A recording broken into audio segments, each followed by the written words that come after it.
Wow. Well, it's time to play this again. I'll play a bit of this and then I'll do my DSP video. Alright, it's time for some pony waifus. Let's see here. I'm gonna seduce a pony. I guess charm's most important. Maybe some IQ. Okay, let's get those fucking ponies. Fuck you, 3D women. It's ponies and LARPing for me. Let's see here. Okay, let's do some pony stuff. Oh, there they are. Oh, wait. I'm live? It's streaming? The camera's been on this whole time? Oops. Hello, everybody. This is Argent here, and you didn't see anything. You didn't see anything at all. Anyways, okay, guys, we're gonna be enduring DSP's latest video.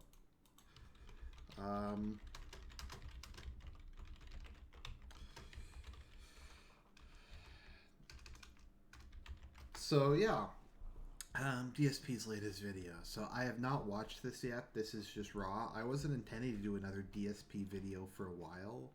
I wasn't intending to do anything. I was just about to go to bed, and it came out.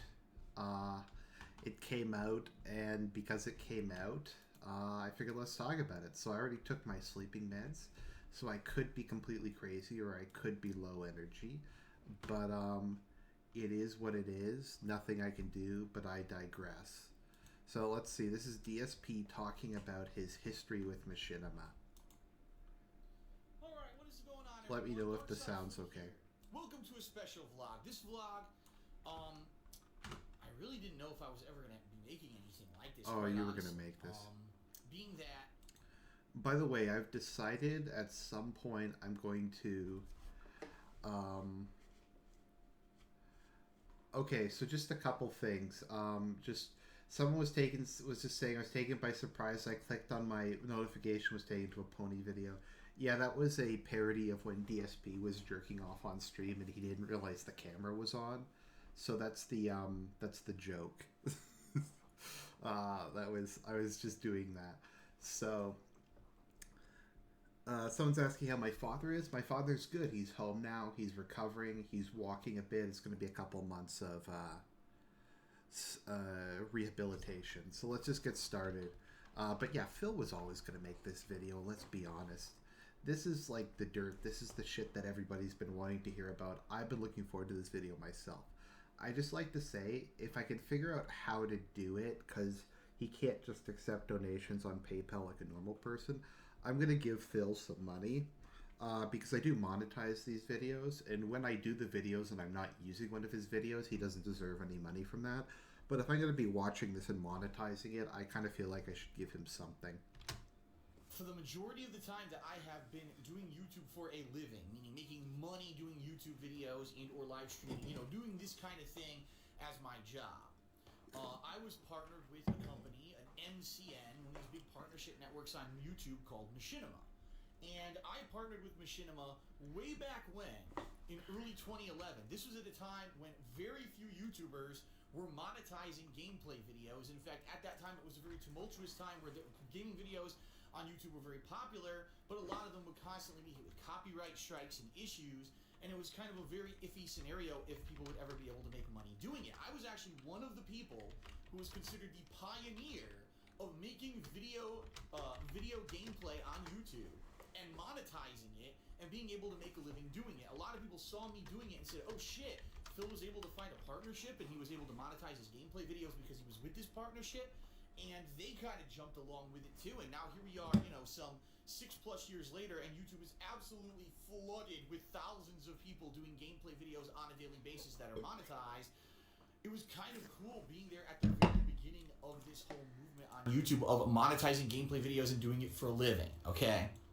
Now, the reason I'm making this video is because after a 6-year partnership with Machinima, it was just about 1 month ago that I basically severed my ties with the company, and yeah, there was some little red tape I had to jump through there. I had to wait for the contracts that I had for my 2 YouTube channels, DSP Gaming and also KO Gaming, to kind of expire, and KO Gaming just expired about a week ago. But now I am completely free from them. I'm actually now partnered with a different company on YouTube. Okay, and a lot of people want to know why. A lot of people want to know what happened, Phil, because you've been with this company for 6 years, and it's funny because when I partnered with Machinima back in 2011, they were actually known as one of the Okay, he needs to shave that beard off. That beard looks awful. How it's like half major heavy-hitting partnership companies on YouTube. They were one of those pioneering companies that allowed gamers for the first time to put advertisements on their video gameplay and make money doing it. So they were huge. And then over the years, I hate to say it, I mean, I'm just being matter of fact here, the reputation of Machinima kind of went down and down and down and down over the years for various different reasons. Now, the good news is, for me, I was never really affected by any of that negativity or controversy because I wasn't in any of the stuff that was controversial. I'll give you some perspective here. There was at one point several years ago when the Xbox One first released that they had a campaign, if you were with Machinima like I was, if you made videos covering the Xbox One and you put certain like tags and stuff in your videos and you were only positive about the console, like you had to be super positive about the console and all of that, then you would get paid extra money from Machinima. Okay? The problem was they didn't have anyone disclose in their descriptions of their videos or even in the videos that basically those videos were overly positive paid advertisements, which actually is a violation of the United States law. So Machinima ended up getting in a ton of trouble because of this, because they brought in all this money ad revenue from Microsoft, right? All this revenue from advertising. By the way, this is 1080p. This looks like shit.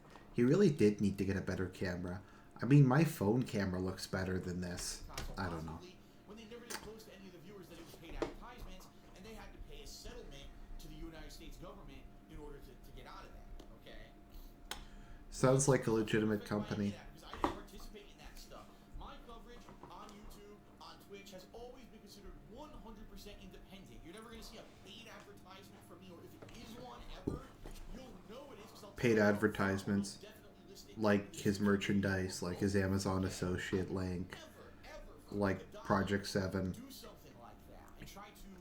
What about that like paid advertisements when he was selling those statues? I guess none of that counts. Trying to pull the wool over your eyes or be dishonest with you and not let you know that what I'm telling you in a video is my honest opinion or my honest take or honest gameplay. I would never. You mean like with Project 7? Well, I guess you were honest. I mean, you said the planets were aligned and they told you not to do Project 7. So I guess that was honesty, but that was kind of honesty after the point. Do that. Although YouTubers have been doing it for a long time, you may not even realize some of the bigger YouTubers you watch do this all the time, but I would never do that, okay? I never have, okay? So, all this controversy and the negativity that seemed to have been surrounding Machinima and been involved with Machinima, I kind of was never affected by it because I never was involved. Never was affected by it. Not involved with any controversy. Every once in a while, never. I get pinged by someone. And I was like, Phil, did you hear this big thing about Machinima? I'd be like, no, because all I do, I sit here, I stream, I record, I upload. That's it. That's the extent of my relationship with them. They send me a paycheck. No relationship. Okay, well, what about when all that like false copyright stuff happened, and he was like, Machinima's influence on YouTube will get this cleared up? And how about when he flagged all those? He had Machinima flag all those. This is how you don't plays. I mean, Machinima's done a bunch of stuff over the years. Okay. I'm going to turn the speed up on this a little. Over the years, Machinima's definitely fallen from grace. People have basically said, what's going on with this company? How could they change so much? A lot of people tell me that a lot of the shows that Machinima used to be known for, popular YouTube shows that they used to do, they're gone. They laid off the people or fired the people who used to be on these popular shows. And so a lot of people are very upset with Machinima for various reasons. I've heard horror stories of people who had this relationship with Machinima, they couldn't get out of their Machinima contract or this or that, all this kind of stuff going on. I never had that relationship with Machinima ever. I never had this negativity. So for me, no negativity ever. The vast majority of the time that I was with Machinima was a very positive. What about when Machinima told you to delete all those videos? Something happened because I'm not with them anymore. Oh yeah, that happened. There's been a ton of speculation over this past month. What specifically happened with Phil? Why is he of all people? Phil's been like the one guy who's seen Machinima the longest. Okay, let's try to guess. I haven't seen this video, so let's guess what Phil is gonna say as the reason why he left Machinima. Sorry if I'm speaking kind of quiet. It's just night at here and everyone's sleeping. Hopefully you can still hear me. But let me think here. What is he gonna say? What is gonna be the excuse? I don't even know, to be honest. I'm gonna say they just decided to go their separate ways because they couldn't give him the money. I actually have no idea. Let's see. He stuck up for them. Why the hell did his Phil not with Machinima anymore? Did he get fired? Did he choose to leave? Yeah. The bottom line is you can't fire me because I never worked for them. Okay. And I see idiots making videos like. You did work for them though. They paid you. You were in a contract. You provided a service for them, which was making videos, uploading them to your channel for ad revenue, and they took the ad revenue and then paid you. That means you did work for them. I mean, even if you're an independent contractor, you work for them.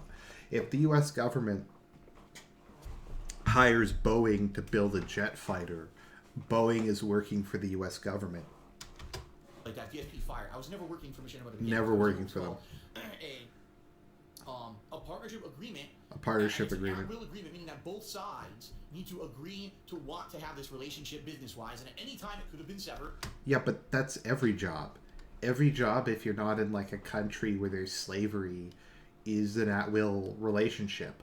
There's a contract that either side can terminate given certain conditions. I mean, I don't know. I guess it's nitpicking, but he worked for Machinima. Heard by me or by them, okay? And it kind of was a mutual thing, which I'm going to explain in a moment. But it was certainly a weird thing too. And what I want to do now is in this video, I know it's going to probably go long. I want to tell you about my experiences with Machinima over the years. All right, I can't disclose any specific contractual facts or figures. I can't tell you how much money I made with them or anything like that. Except whatsoever. you did, but I can though. speak in general terms. You did right? multiple I can't times. give you numbers, but I can tell you about maybe certain things they did over the years that kept me with them. Yeah, Jolly Crocodile, you're right. His sideburns are uneven. His right, well, I guess his left sideburn is definitely short. Yeah, look. Okay, so let's see.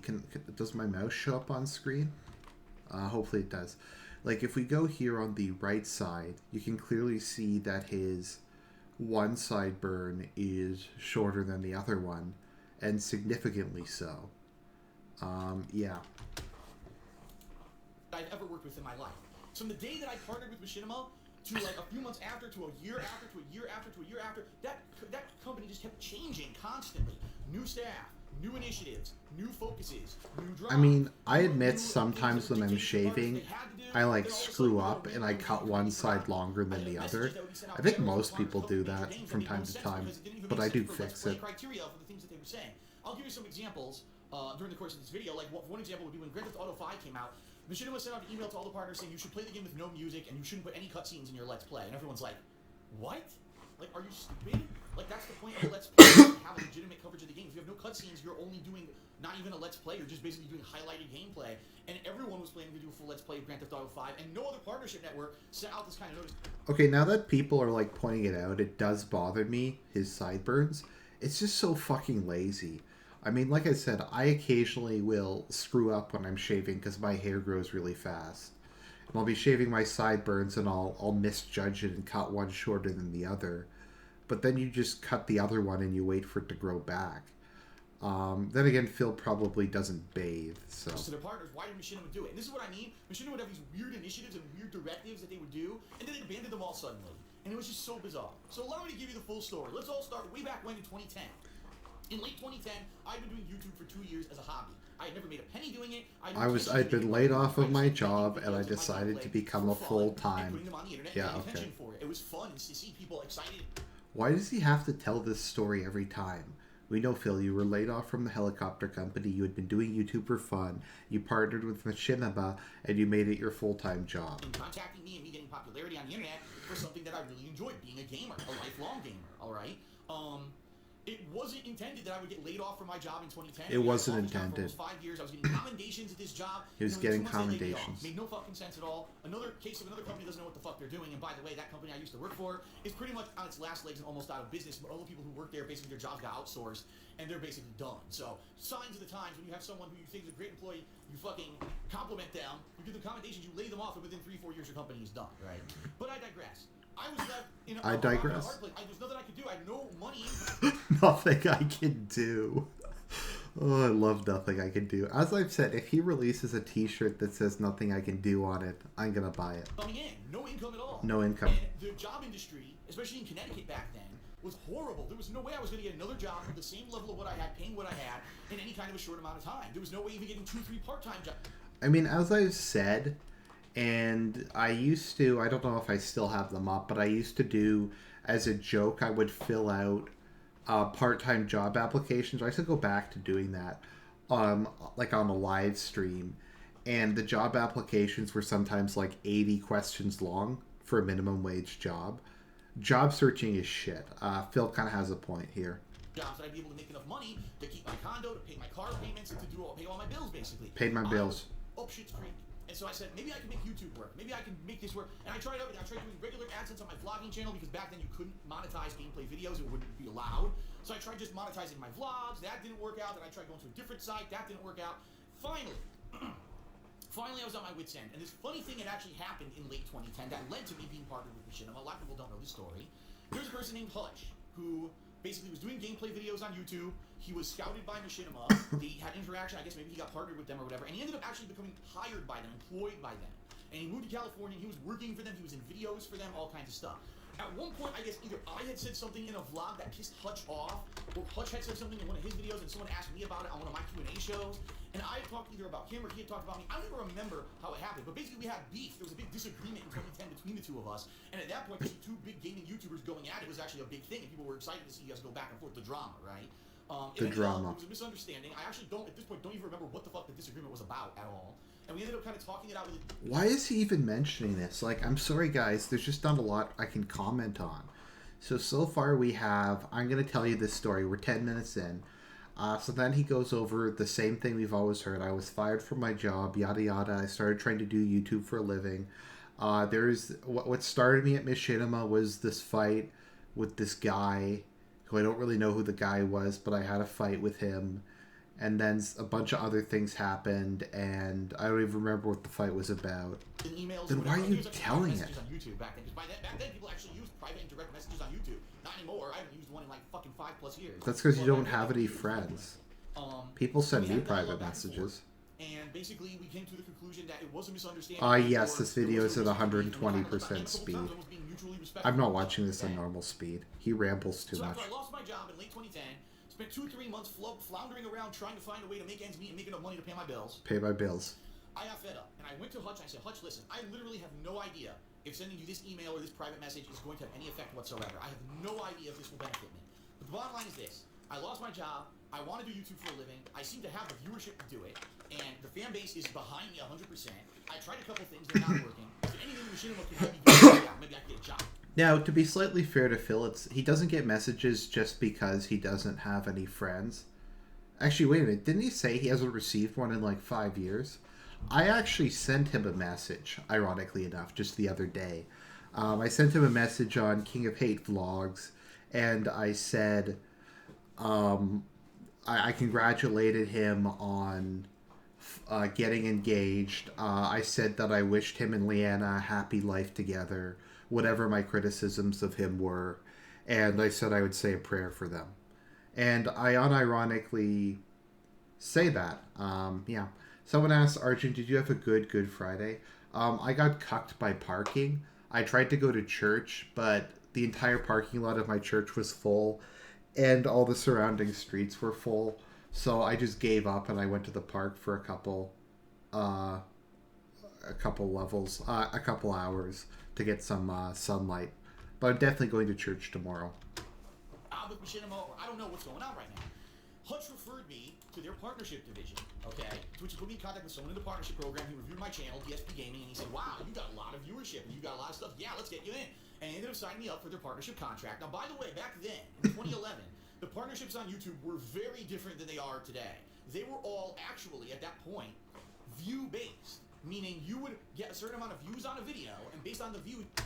Okay, here's the thing that I never get with DSP. He always acts like these things are a mystery. He's like, I need to monetize gameplay videos. So I found somebody who mentioned that they monetize gameplay videos.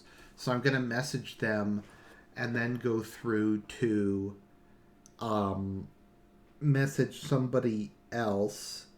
Like, he just never thinks about it. He's never like, I'm trying to think of, he's never like, okay, here's the situation. I don't have any money, but I have a big following on YouTube.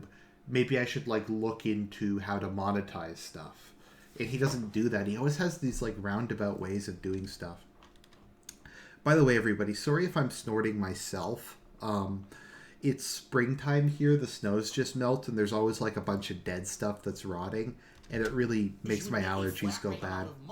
I'm taking some decongestants. Hopefully, it'll help. But let's say per 10,000 views, you would make $30. All right. Wow, that's an incredibly high RPM. That's how it would work. Now, of course, it would be calculated approximately the formula that they would use. So at the end of the month, they would tally up the total views. Times whatever the formula was. Boom. Here's what you made. Now, the reason that these kind of contracts were good was because you were guaranteed to make the same amount of money every month as long as you could bring in consistent viewership. So for me, this worked out perfectly. I wasn't at the whims of YouTube ad revenue where one month YouTube had a bunch of advertisers and the next month they didn't, and you have this constant roller coaster ride of ad revenue on YouTube. For me, it was just keep the viewers happy, keep them coming in and watching videos, and profit and go. And let me tell you something, folks. That first year that I was partnered with Machinima, I made a ridiculous fuck ton of money. More money than I've ever seen in my life. I'm not going to say how much it was because, again, I can't violate my contract or anything like that. What would happen if he did violate his contract? They can't do anything at this point. Who cares? I made a really big chunk of money. Now, the sad thing about it was I had a lot of debt in my name. Credit card debt, student loan debt, a ton of debt and stuff in my name from my previous life before YouTube. So what I ended up... Okay, so people are talking about how I said DSP has no friends. I say that as a joke, but it's also really sad. I mean, DSP's always like, I can't do collabs with people. I'm not able to do it. Like, he says it like it's some sort of mystery. It's like, yeah, he's just like, it's a mystery. I don't know how to do collabs. I don't know how to find people to do collabs with. I mean, it's pretty easy to do collabs. Just about everybody, like, you just send them a message. You're just like, hey, you want to do something together. Maybe somebody you know, like... I think his name is Blaze on the Right, who I sent a message to, and I'm like, I'd like to, hey, would you like to come on my channel for an interview? I know I did that with Argent Rain a while back. I'm like, hey, why don't you come on? You're a small, your channel's smaller than mine. Come on, we'll have a good conversation. You can kind of introduce yourself to my audience, and maybe you'll get some more subs. I mean, it's literally that easy. It's like it's a mystery. I mean, and he does gaming, so he could just literally go to some other gaming YouTuber of a similar channel size and go, why don't we do a co-op campaign together? And that would be win-win, but he's like, it's a mystery. And it's not a mystery. I mean, I have severe social anxiety, and I can do this shit better than him. The reason I don't do more collab stuff is just I just don't have really reliable schedule. Because some days I have to stay at work till like 10, and some days I get to come home on time, so my schedule just isn't really reliable enough. Doing is all that money that I made that first year, that giant wad of money, literally just went and paid off all of the debt that I had had from previous years. Well, that's a smart thing to do. Go away because it's credit card debt and stuff like that, and it would have just kept accumulating and everything. If I hadn't paid it off like that. So that was good. I actually got myself, within that first year to year and a half of being partnered with Machinima, got myself to a good financial position where my credit rating started to go up and up because I didn't have any... Now, he says that he paid off his debt, but he didn't pay off his mortgage.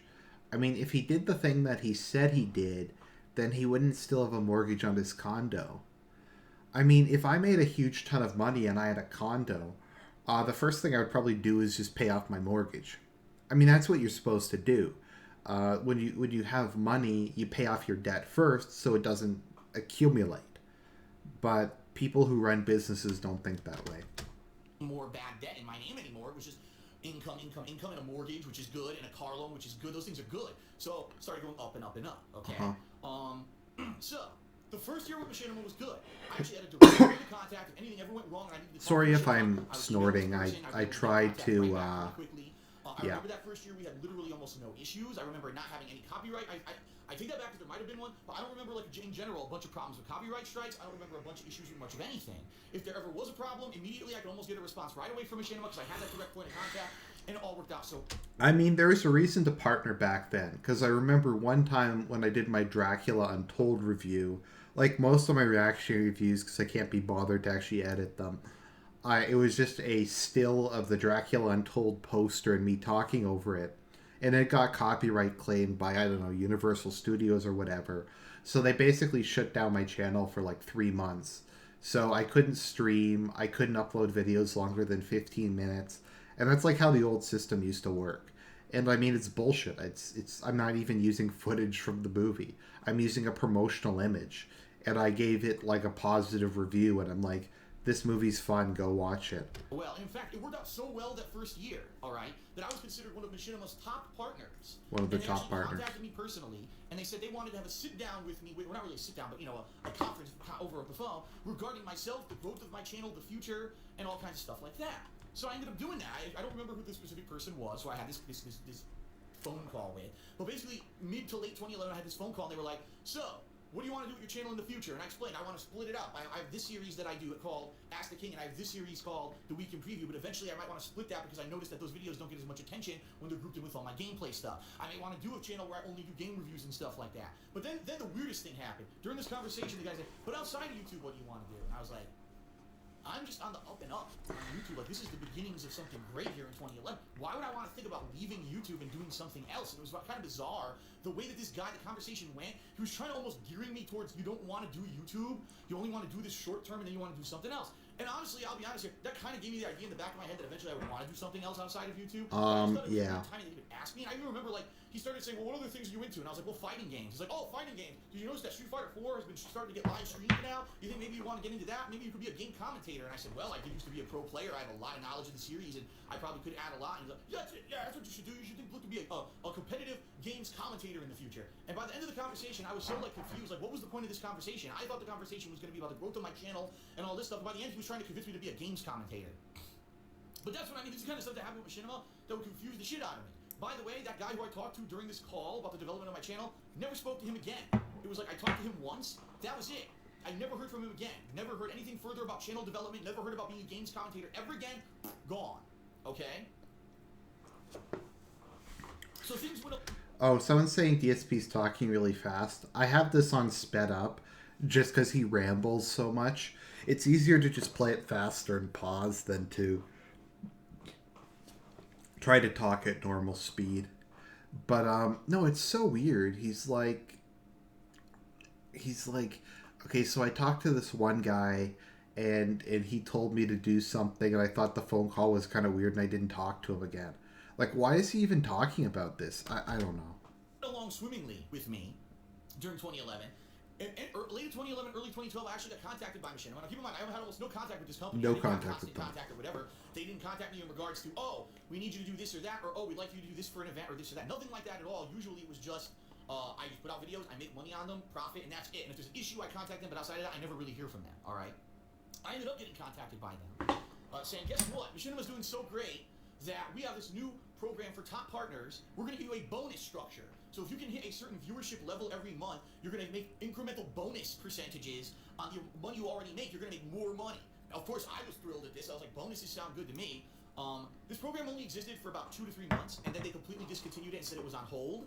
And then next thing you know, they later on announced that they were discontinuing the program and they were going to renegotiate everyone's contracts, which we'll get to in a moment, because that was actually late 2012, and I don't want to get ahead of myself, but that's another thing. I mean, early 2012, everything's going great, folks. We're making so much money. We're going to put you into this special bonus program. Get really excited. Okay, motivate my viewers. Come on, come watch my videos. I'm within the bonus structure. I'm supposed to be earning it within 2-3 months. They cancel the whole program, and the next thing you know, oh, we're giving you a pay cut.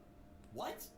That's how Machinima operates. They're so weird. They have initiatives that sound good, and then all of a sudden they drop the entire initiative and change their minds about everything, okay?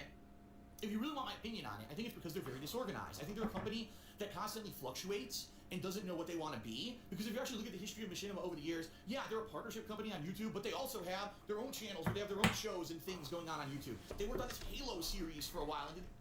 Okay, I just wanted to mention this. Okay, so you're saying Machinima's disorganized. Machinima doesn't know what they're doing. Machinima's poorly run. Why did he stay with them for 6 years then? I mean, if you're working for someone who's that dysfunctional, you might want to think about an exit strategy.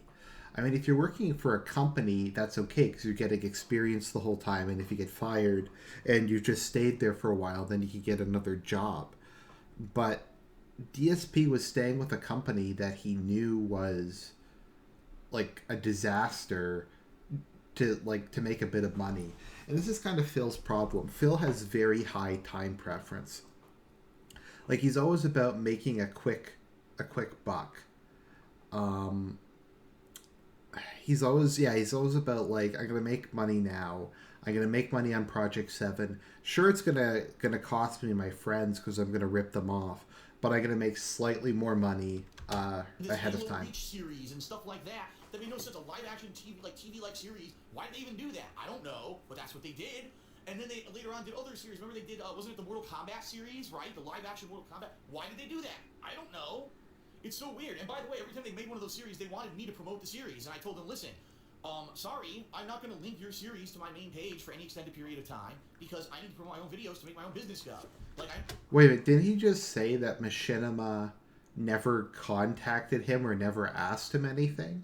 So, like, Machinima never contacted him, and Machinima was hands off, but Machinima was constantly doing all these video series, and they kept asking him to promote them. I mean, that's kind of like collab, I think. Maybe he should have gone, hey, look, could I maybe, like, have a cameo on these series? Or maybe if I promote them, could they, like, promote me? But he doesn't think that way. I understand this is your important because he's a businessman. Or whatever, but there's no way I'm going to let you dominate my channel for a week because you did this live action series. That's completely unreasonable. So in a lot of ways, there were disagreements we had over the years too. You might have noticed also sometimes in my other vlogs and stuff, I had that Machinima logo that would be spinning. This reminds me of something Phil said once. He said that collabs are a bad idea because that tells other people that similar channels to you exist, and it's bad business sense to cross promote. So, like, if you go on someone else's, like, let's say I went on Irani's channel, and my viewers went and watched me on Irani's channel. In Phil's world, all my viewers would go over to Irani, and they'd never watch any of my stuff ever again. It's not as if some of them might go, well, I still like Argent stuff, but maybe here and there I'll watch a Irani video. And it's not like maybe some of Irani's viewers would be like, oh, hey, I'll go over and check out this Argent guy. I liked him when he was on the podcast. I mean, that's what people do. That's the way, like, every business, everything in the entertainment industry works. It's all about crossovers. It's all about collaborations and just trying to promote yourself. Rotated and put into the beginning of the video, right? That was something they really were staunchly, you had to do. You had to have Machinima on your related videos. If you're a Machinima partner, you had to have the Machinima logo branded on everything and overlaid on your videos and stuff like that. And then within like a year of saying all that stuff, they never mentioned it again. In fact, so much so that later on, I think it was 2015, if you remember, YouTube was coming down on people who were getting outside sponsorships and having things like overlays of advertisements and other related companies' logos in their videos, and they were cracking down and saying, we don't want this anymore. If you want advertisements, you have to come through us. I actually wrote Machinima and said, should I stop using your logo in my videos, editing it in? Should I? And they were like, I don't know, we don't care anymore. What the fuck? See what I mean? Like, it's so confusing. This company is so weird that there's one day, their main focus is this one program, this one initiative, this one exciting thing, and then they just drop the whole thing and completely change. I'll give you some examples, some good examples. 2012, all right, I was contacted by Machinima, and they said, are you interested in going to E3? Because we've got this big thing going on for this game called Hawken. It's this first-person mech combat game for PC. It's coming out in the fall. It's free to play, so it's an interesting model because a lot of games at that point had not gone full free to play yet. And so they were like, free to play, and if you come to E3, you come to this party, basically you play the game, you do some videos about the game, you advertise it, but we'll get you into E3, and you can cover E3 and do tons of videos of E3, under the branding of Machinima, and it'll be a great event. And I said, why not? And if you remember, I even negotiated with them to get a second pass for John Rambo, and he went out there with me, and I had to pay his way. They paid for my plane ticket and my hotel, but they didn't pay for him, so I had to pay his way to get him out there. He came out there with me, we had a grand old time. We went to the Hawken party, we went to E3, we covered all the stuff at E3. Remember, that was the year 2012, I went to E3. So here's what happened. I literally, I'm not even kidding you. I linked, after E3 ended, Machinima was like, we'd like to see how everyone covered E3 and how you covered Hawken and all of that. Can we have links to your footage and everything? So I gave my contact at that time, another person, not the original contact, I had a different contact. I gave them all the video, link to the playlist of all the videos. I mean, dozens. I think at that point I made like 100 videos at E3. It was insane the amount of E3 coverage we did. Plus the Hawking videos and everything. I gave him a link to everything. The guy emailed me back. He said, Phil, holy shit. He says, dude, you worked your ass off. He said, I probably shouldn't say this, but most of the people who he sent out there, they didn't do shit. They went out there, they went to the Hawking party, and then they just fucking partied their. What are the odds that like he's completely making this up? This sounds like something he'd make up. DSP always has this. Like, as part of his stories, like the time he was trying to get recruited into the military, they're like, you could be an officer. You're going to be like the supreme commander of the U.S. Army one day. Like, he said that in his job. He was, what was it? He had the highest grades in his school. Like, he always, every time DSP tells a story, there's always some weirdo who takes him aside and tells him that he's the chosen one. Ass off all week. Yeah, they did a few videos here or there, but literally they use it as like a paid vacation. Dude, you worked your butt off. This is great. Like, the guy was so positive. He's like, you by far covered it better than anyone we sent out there in 2012. You did the best coverage of E3, so thank you very much for that, because you represented us in a very good manner, you know, showing that our partners go out there and did hard work. And I was blown away by it. I was like, dude, if you have any other events you want to send me to, at this point, you know, I'm making enough money and I can even pay my way if I need to. I'd be more than happy, because those videos at E3 were incredibly profitable and all that. After E3 2012, I was never contacted whatsoever to get into E3 from Machinima ever again. I was never contacted to get into any event ever again besides PAX. That was the one exception, is for 1 or 2 years, I actually got a miscellaneous email from one of the people at Machinima saying, would you like to get into PAX this year? We can get you into PAX if you want to get in. And incidentally, the years that I got those emails were 2014 and 2015. The 2 years when I definitely couldn't go, because that first year we had just moved in here, and we didn't even have the house fully set up by the time that PAX West was going on, so we definitely couldn't go. And then the year after, we ended up getting sick. We actually had it arranged that I had passes and everything, and she ended up getting sick and we couldn't go. So 2 years in a row, I had the opportunity and I couldn't go. By the way, 2016, got nothing, no offer from Machinima whatsoever to go. Like, why didn't he ask them? Why wasn't he like, why didn't he shoot his contact at Machinima in the email? Hey guys, I really liked E3 last year. I think I did a good job covering it. Maybe try to get me, could you guys get me in again? I'd like to go again. Like, wouldn't a normal person just ask that? I mean, it's pretty obvious. Pass. And you see what I mean? Like, it's so weird. And the bottom line is with Machinima, the other thing, their staff is constantly in and out the door. The people who I met at E3 2012, within 3 months, were laid off from Machinima and weren't working for the company anymore. I'm not exaggerating, that's true. The contacts that I had for that event were gone, completely gone from the company. Now, incidentally, some of them ended up coming back later in other different roles, and I would recognize 2 years later, someone's in this other role. Holy shit, I met you at E3 2012, what's going on, you know? And we'd have a conversation via Skype or via email or whatever. But it was so weird. This company literally is a rotating door of staff where people don't stay there long term. It seems like most people who work there end up within if not a few months, 2-3 years, you're out the door. And that was the problem with me with Machinima the entire time that I had this relationship with them, is I never had a consistent point of contact to go to for more than just a few months. It was always, oh, well, that person who you usually talk with isn't here anymore. Oh, well, that initiative that we had is completely gone now. You have to go do this way, okay? And we'll talk a little bit about that in a moment. But I remember it was late 2012, all right? Now, again, everything's going... Once again, he says this like it's a mystery. It's like, okay, this company was really poorly run. They were constantly shuffling staff. I couldn't talk to anybody. But he was with them for, 6 years? And I don't think he ever made, like, a significant effort to try to find someone else. So he's like, I knowingly worked for this company that I knew was shit, and that I knew was shit for the last 6 years. Going good, swimmingly, smoothly, nothing going wrong at all. Late 2012, it was around, I believe, mid-November, late 2012. I got a call, not an email, not a text, a call from Machinima, something very important, we need to talk, okay? Called them up. Sorry, Phil, you know, I know we already canceled that bonus initiative from earlier this year that we mentioned. Now we have to renegotiate your contract for less money. And I was like, well, what the hell? What gives? Why are you got to renegotiate my contract for less money? My views are sky high. I must be bringing you in tons of money, right? They said, no. In fact, we had an audit of everything going on here, and we actually found out that we're paying you more money than your channel makes. And it has nothing to do specifically with my channel. I guess it's all channels on YouTube. The initial contracts that Machinima had given everyone, the money that they had negotiated for everyone ended up being more money than what ad revenue brought in on YouTube. Now, it could have been that YouTube ad revenue plummeted that year, and there's strong rumors that in 2012, that was the first year where kind of the high advertisement revenue bubble burst, and ever since then, it's been a steep decline. I don't know, because I wasn't tracking ad revenue back then. I was only tracking my channel views. I didn't give a crap about ad revenue. But that was the first time ever that Machinima, out of the blue, said you're getting a pay cut, and you have a choice. You can stay... Okay, if he's like, I think this company was scamming me. I think they cut my pay more than the ad revenue. And like he never bothered to go and check this out. Like he never bothered to go, maybe I should look it up. Is ad revenue down? Or is Machinima just fucking me? Like this is his business. You'd think he'd be like at least look into it. But he never looks into anything because he's stupid.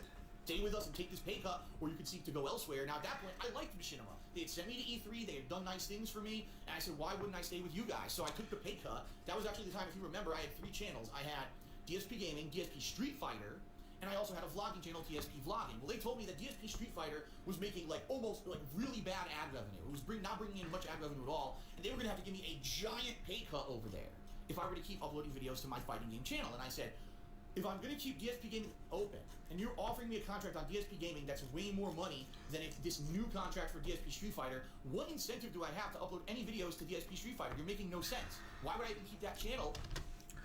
You keep that channel because people hate when you spam like fucking 40 videos a day, fighting game videos. Because when he does fighting game videos, he puts up each match individually. He can't be bothered to just there isn't a, like, he can't just put up, like, it as a gameplay stream, like, take, I don't know, 10 fights together and put it up.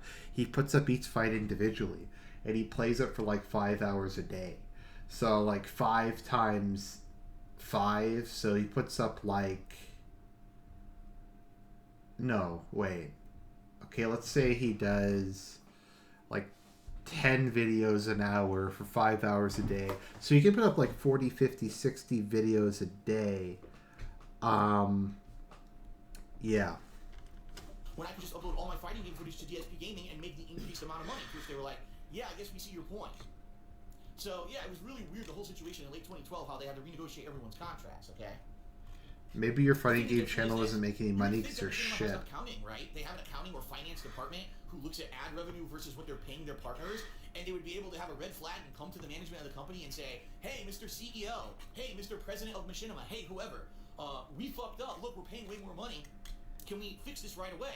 Why did they wait an entire year of having these sky-high contracts before they realized that this was an issue? Why would they even have made those contracts initially? Didn't they have anyone do some kind of market analysis or anything on YouTube with advertisements to figure out that they were paying way more money than what they were making? It doesn't make any logical sense. So is he complaining now that they were paying him too much money? Because that's what it sounds like. It sounds like he's complaining that Machinima was paying him more than they should have been. All right. I don't like. This is really hard to follow. Dire financial straits, and that's when they ended up getting extra funding from YouTube. You might hear over the years, Machinima constantly has to get funding from someone else because they bleed money. As a company, they constantly bleed money. They don't make a lot of money.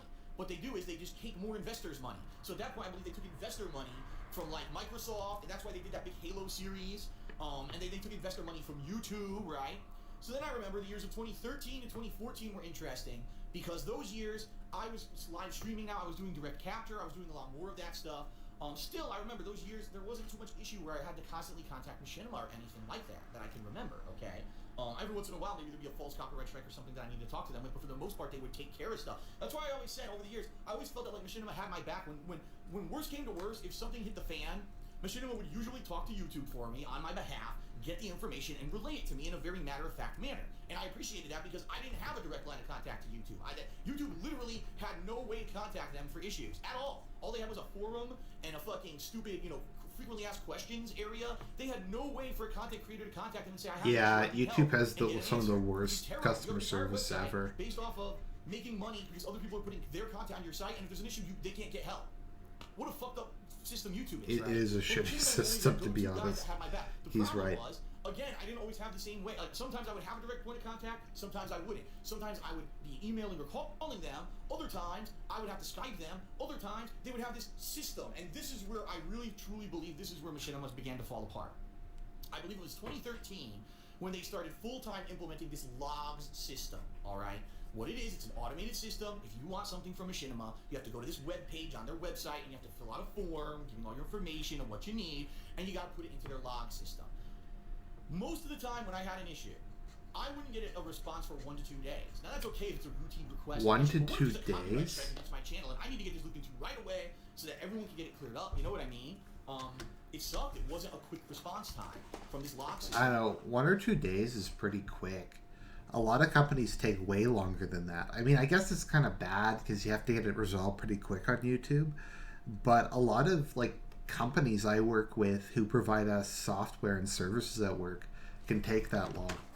And anyone who's still with Machinima agrees this log system sucks, and it actually sucks because a lot of other partnership networks all also use the same log system. So they went from a personal touch where you had a direct line of contact, you would get responses all the time, to a system where it was very slow to react. There were some people who would blow me off. I'd ask for something. Well, wait a minute, because this contradicts, because he said that it was impossible to get in touch with Machinima. They kept changing the staff around, and you could never like get an answer from anyone. And then he also said that so it was really easy to get in touch with people, but they changed the people constantly, and he didn't have a relationship with them, but they switched to the log system, and then people didn't answer him then. Okay. They wouldn't respond, or if they responded, it would be like something completely unrelated or not answering my question, and then they would close the log. To which I would respond, how can you close a log when you didn't actually answer my question? You can't. The way to close a work log is to prove that you've completed the work, and you didn't if the question is unanswered, therefore you can't close this fucking log. And there were a lot of people who I had working at Machinima in that log system, line-level customer service people, who I had issue with because apparently they were trained and instructed to just, as soon as you respond to someone, regardless if you give them the answer, close the fucking log. So now I gotta do a whole new log every time I want to ask you about the same issue that you didn't answer yet? Bullshit. Terrible system, absolutely terrible, and there was no accountability there either. If someone didn't do their work, no one ever got in trouble, or at least from our end, you could never see that. So that's one of the things I really hated. The next major issue that happened with Machinima with me happened in late 2013. Okay, and this is another one that I completely don't understand how the fuck these partnership networks didn't see this coming. In late 2013, YouTube decided to flip a switch on a change that screwed over everyone on YouTube who made gameplay videos. What this change did is it made it so that even if you were with a partnership network, their content ID match system now affected you. So overnight, I was fine. I never had a content ID match, never had major issues with copyright, nothing. Overnight, one night in December 2013, I'm not even kidding you, hundreds if not thousands of my videos on DSP Gaming got matched for music, visual content, whatever. Some of them were blocked, some of them were muted, some of them were removed, some of them just had ad revenue stolen. And it's ridiculous because I was always protected from that being with a partnership network, okay? How the fuck did Machinima not know that YouTube was making this change? How did they not relay this to their partners? And how did they have no protection in place to stop this problem? At the time, it was... So Machinima protected him from copyright notifications, except when they didn't protect him from copyright notifications, and they were easy to get in touch with, except when they were hard to get in touch with. And... God. Like, what is this even about? Like, what the fuck is this vlog? This is just him rambling on about nothing. I'm having trouble following that. And that's not just because I took my sleeping pills earlier. Maximilian about it. I talked to, oh god, what the hell's his name? The Rad Brad. We were all kind of communicating via Twitter, trying to figure out ways to solve this issue until Machinima figured out a bigger fix. They literally said, we got a bigger fix in the works, guys, but for now we can't help you yet. You're going to have to figure it out for yourself. So I actually figured out a way to remove the music from the videos who had claimed music, and I relayed that to other big YouTubers who were with Machinima, and it was this big rigmarole for like 2 weeks. Then finally, after this 2-week rigmarole, Machinima says, well, for certain partners who are big enough, we're going to give you the managed partnership, all right? And I remember I was one of the people chosen, Rad Brad was. At that time, I don't think Maximilian was. I could be wrong about that, but I'm almost positive he said he wasn't selected for the managed partnership, and he was worried because all his videos were getting claimed, and he's like, how the fuck does this work? This is bullshit. But at that point, Machinima, again, it took 2 weeks. They dragged their feet. They somehow didn't foresee this problem coming. But when it happened, Machinima came to the rescue again and put me in a managed partnership. And from then on, the late 2013, all the way until I severed my partnership with Machinima just recently, I was under a managed partnership where I was protected from content ID and all that shit. I never had that issue because I was considered under a managed partnership. So again, Machinima did me a solid and kind of helped me out. Even though, and yeah, there were negatives. I hated the log system. I hated that I didn't have a direct point of contact all the time. But the fact that they would come to my rescue on issues like that was much appreciated. All right. Now, in 2015, so this was 2 years ago, I'd been out here, living here in Washington State for about a year. I started having tons of issues. I started getting DDoS attacks. I got swatted that year. I had the false copyright strikes against my account and all that shit. All this nasty shit happening to me, okay? Machinima, in a huge way, helped me that year, all right? They actually got in contact with me in regards to all the shit that was going on. And they said, we're going to personally help you. I got in contact with the head of the partnership program, which, guess what? He was the same guy who I had met in person at E3 2012 3 years earlier. He had left the company for a long time, 3 years, came back, and he was hired as the head of the partnership company, our partnership program. But I thought they never saw the people again. So, the person you met, like, so they disappeared, but then they came back later. Then they... Okay, just for people in the chat, is it just me, the fact that it's like 1 in the morning, it's 12 at night, and I took sleeping meds, or is this story like really contradictory and hard to follow? So obviously it was a huge coincidence, but it was also great because I knew the guy, and we had a great rapport. I would explain to him the problems that were going on with false copyright, the issues and shit. He would give me recommendations. He would go to YouTube and talk to them on a conference call, immediately call me right back and say, here's what we learned. There was another girl who was working for the company who was actually in contact with me in regards to, like I said, attending PAX. She also was the person who was getting me in contact with game publishers to get me free copies of games. If you actually remember, in 2015, I got free copies of a ton of games, including games like Rainbow Six Siege. I had an early copy of Fallout 4. I got a copy of the Uncharted collection. I got a copy of... I'm trying to remember, there was like maybe 10 games over the course of 2015 that Machinima actually hooked me up and put me in contact with those game companies and got me free copies of those games. And that was the first time Machinima had ever done anything like that for me. So from my perspective, even though 2015 was a shitty year in regards to false copyright strikes and getting swatted and all that shit, I thought it was a good year because I now had a new rapport with Machinima, right? I was basically not really friends, but I was a good rapport with the head of the partnership division. I had another contact who was getting me games and stuff and getting me in cahoots with events and stuff, and things were looking up and up. Well, it was busy late 2015, and then 2016 came around, and I was busy with my work or whatever. And about, I'd say probably the first quarter to maybe a little bit earlier into mid 2016, I said, man, I haven't heard from Machinima in a long time. I wonder what's going on. Actually, I take this back because I screwed up. Let me backtrack a bit because I'll talk about this in a moment. In late 2015, Machinima contacted me and said, Phil, the party's over. And I said, what now? Now, here's the thing. Unlike 3 years prior, remember, late 2012, I told you they'd renegotiated my contract once for way less money, okay? And I accepted it at that time because that contract was great. I'd like to be with Machinima. They'd sent me to E3 and all of that. Well, in late 2015, I didn't get a phone call. I didn't get any kind of Skype call, nothing. I got a generic email from someone in the finance department of Machinima stating, Phil, we are canceling your current contract as of this date. Here's the new contract. You're no longer going to be in a contract that's based off of views. You're now going to be on the contract that almost everyone on YouTube is based off of ad revenue. Okay? So what I earned was based off the ad revenue that my DSP Gaming and other channels were earning on YouTube. They were kicking me out of the old programs and putting me into this ad revenue based one. And I said, well, this sucks because number one, it's completely impersonal. No one called me. No one explained the situation. They sent me this generic form letter, actually with a new contract in it. All right? Stating that they were forcing me into this new contract or they were going to cancel my contract at the end of the year. And I said, this is ridiculous. This isn't how you treat someone who's been a partner and a top partner of yours for years. I should have gotten a call to explain the situation. And by the way, they were rushing me into it. They were only giving me like 30 days to sign this new, way less lucrative contract, or else they were going to give me the boot, okay? So immediately I contacted the head of the partnership program, who I was friendly with, and I said, listen, I need more time than just this. I need to go out and see what else is out there, what other companies are offering, and see if you're offering or what you're giving me now is better than what they're going to offer. You can't just force me to sign this within a couple of weeks. I'm going to need some time. So the good thing is, again, because I had good rapport with the head of the partnership program, he said, we are going to give you an exception. We're going to give you like two months to figure out what you want to do. And you can sign with us or not. It's up to you, but this is the best offer, the absolute best offer we can offer, and we apologize. We know it's a pay cut, but it is what it is. We can't keep paying you a flat Is what rate. it is, Again, nothing I can do. Apparently Machinima had found out they were paying me more money than what the channel was making ad revenue-wise. So why on earth, again, their finance department didn't figure this out and stop it to begin with? I have no idea. It makes no logical sense that there's this major partnership company who apparently has terrible finance people who never alert anyone in the company of what's going on, and therefore they always pay people more than what they make. It makes no fucking logical sense. How can you start an operation? You couldn't be bleeding money constantly. It makes no sense. So I went out there in late 2015, and I looked at other partnership companies and what they were offering, and it turns out they were offering slightly less what Machinima wanted to offer me. Sorry, was it 2015 or 2016? So he said 2016, now he's saying 2015. Stay with them. So I said, okay, I'm going to stay with Machinima. Now I remember at that time I talked about this, a lot of people gave me shit. They said, Phil, didn't you hear the negative press that Machinima did this thing and Machinima did that thing? Why would you stay with Machinima? If I remember, what happened was he talked to 3 other partnership companies, and then he just gave up.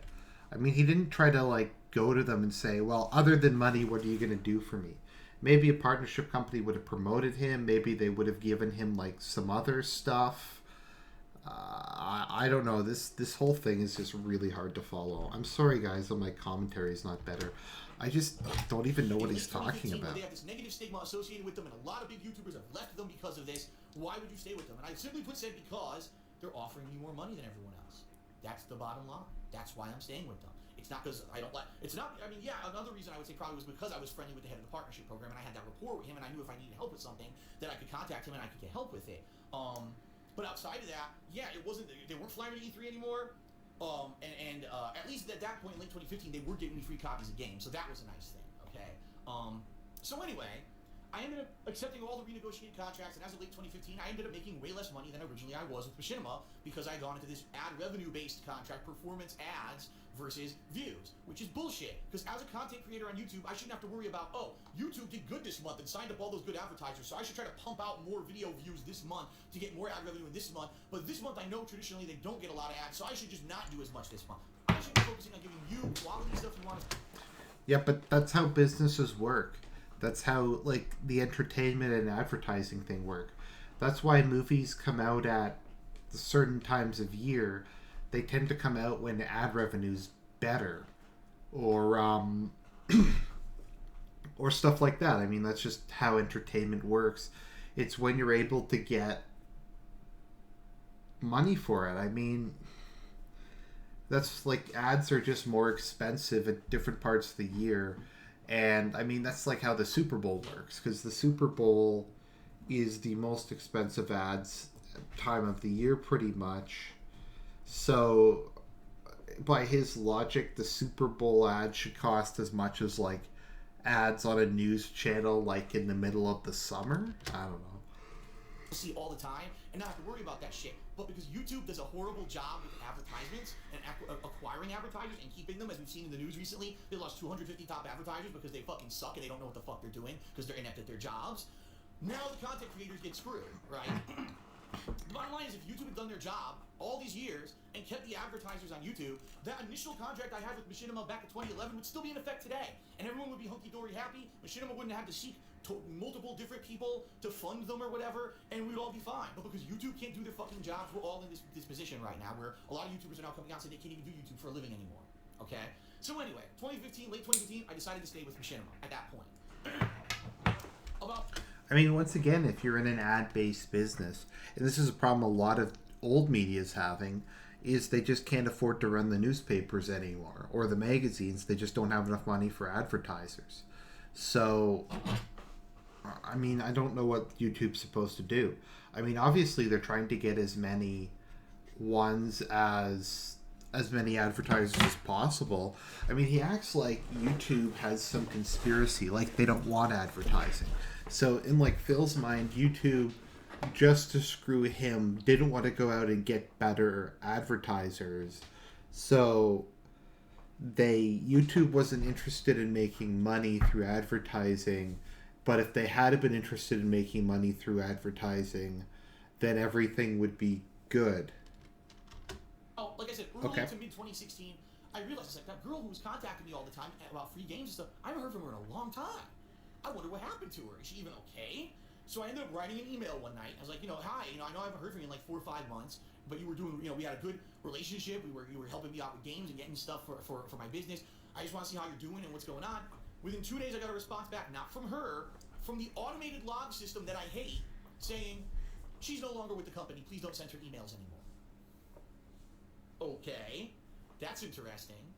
So then I said, gee, I wonder. And there were 2 other people I knew who were with the company at that point. I sent them emails. Guess what I got? Auto responses back. Don't send them emails. They're not with the company anymore. And at this point, I'm like, obviously, it's another issue where, again, the employees came in for whatever reason. They were doing a good job. He always says that this is some sort of mystery. Like, it's just like he's like, it's like, oh, Machinima, these people came in, these people came out.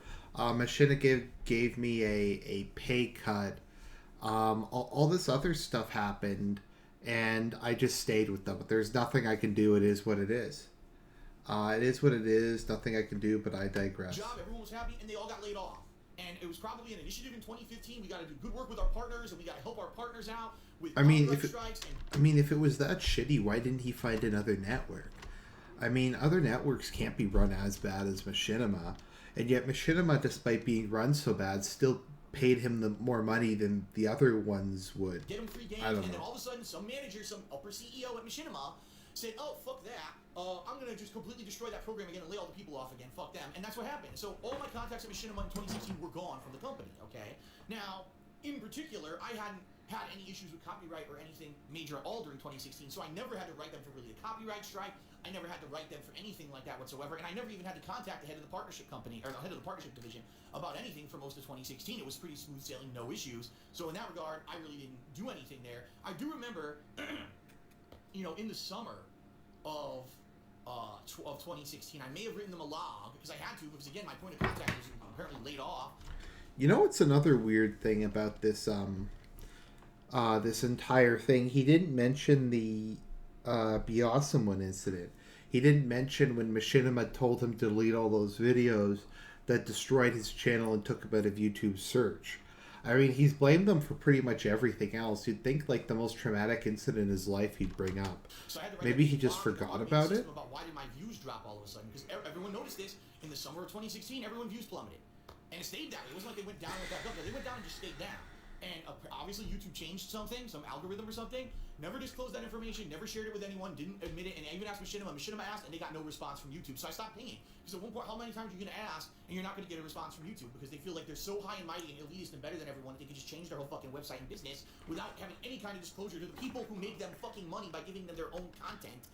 It's so insane that this company operates the way that they do. They're such a company with their heads of their own asses. They're so elitist because they're all fucking Ivy educated more. Okay, if YouTube's so bad, why does he work for them? I mean, this is part of the whole thing with DSP. Like, he acts like it's such a mystery. He's like, this YouTube shit, and YouTube is shit. But he's like, I work for this company that I know is completely incompetent, that can't get ads, that actively doesn't want to get ads to fuck me over. So in Phil's mind, he spent the last 6 years working for a company that deliberately is trying to pay him less money, that doesn't want to make money, that is completely erratic and is unreliable. And yet he's working for this company and he won't think about going somewhere else, and he's willing to keep working for a company that he thinks is shit. Okay. Morons who have no street smarts. I've said this a million times before. No street they smarts. Think that they're so smart and better than everyone that their changes will always benefit everyone. Is street smarts Phil getting 2 mortgages? Is it moving across the country when you can't afford it? When in reality they will fuck everyone over. But I digress. So all you better digress. All right. Now let's talk about the current issue. What literally just happened. What literally just happened? Because you will not believe this story either. All right. So here's what happened. No. You will not believe this story. That's because you lie about everything. So, in February 2017, 2 months ago, I looked at my channel performance, and it made no sense. It told me that there was a spike in advertisement from October, November, December, that it went down slightly in January, which you always expect, and then in February, when typically ad revenue goes back up, it plummeted. It went half. So it was already down in January, then it went down by 50 more % in February, which meant with that amount of money being made, I couldn't pay my bills. All right, at that point, I hadn't instituted any backup plans. Once again, he says it's like this is a mystery. This whole thing is something that's happening to everybody, and I'm actually considering going back on my word and opening a Patreon or something, because traditionally I just wanted to make money off of this through ads. But ad revenue for me has gone down by like 80 to 90% over the last month. And it's not just me. Pretty much everybody in YouTube has seen their ad revenue go down like 50 to 80% in like a couple month period.